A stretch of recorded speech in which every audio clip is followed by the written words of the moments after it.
Praise the Lord. கர்த்தருடைய பரிசுத்த நாமத்துக்கு மகிமையுண்டாவதாக. கர்த்தர் நல்லவர். இந்நாள் வரையில் நம்மை கண்மணி போல பாதுகாத்து தாங்கி தேற்றி அற்புதமாய் அதிசயமாய் வழி நடத்தி வந்தார். கர்த்தருடைய நாமம் மகிமைப்படட்டும். இந்த நாள்லையும் பிரதர்ஸ் அண்ட் சிஸ்டர்ஸ், நம்மள அநேக பேர் கர்த்தருடைய வேலைகளை பண்ணி வருகிறீங்க. அந்த பிள்ளைங்களுக்கான வார்த்தை தான் இது.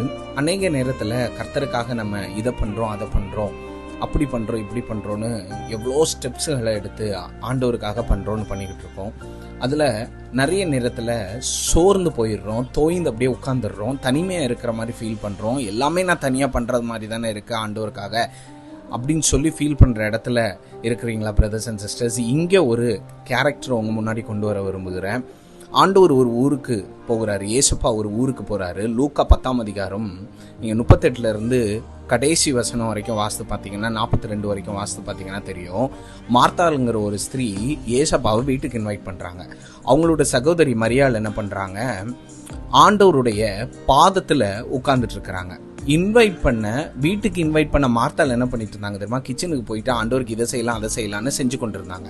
இன்னைக்கு நிறைய நேரத்தில் இந்த மார்த்தாள் மாதிரி ஆண்டவருக்கு நான் இதை பண்ணுறேன், அதை பண்ணுறேன்னு செஞ்சுட்டு, இந்த மார்த்தாள் என்ன தெரியுமா சொன்னால், நான் இவ்வளவு வேலைகள்லாம் செய்கிறேன், எனக்கு நிறைய வேலைகள் நான் உங்களுக்காக செஞ்சிட்ருக்கிறேன், எனக்கு தனியாக இருக்கிற மாதிரி இருக்குது, எல்லாம் தனியாக பண்ணுற மாதிரியே இருக்குது அப்படின்னு சொல்கிறாங்க.